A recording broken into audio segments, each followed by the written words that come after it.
Hello and welcome to day 39 of Bedtime Welsh, and I think you might find today a sort of fairly nice little run through. We're going to introduce a new word, and the word is if. So the Welsh for if is os. Os. So if is os. Os. So if you want. Os wyt ti isio. Os wyt ti isio. So give me if you want to speak. Os wyt ti isio siarad. Os wyt ti isio siarad. Oh, we've got a dog coming in the background there. So if you want to speak Welsh.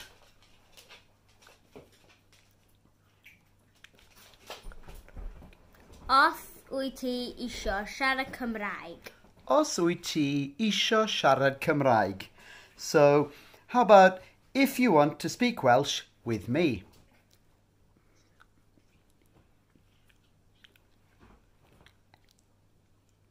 Os wyt ti isio siarad Cymraeg hefo fi.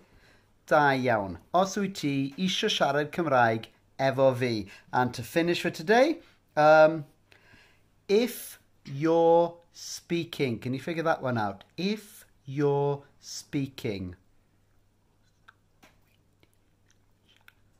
Os wyt ti'n siarad. Os wyt ti'n siarad. Right, that's enough for today. We'll have some more for you tomorrow. Hwyl am y tro.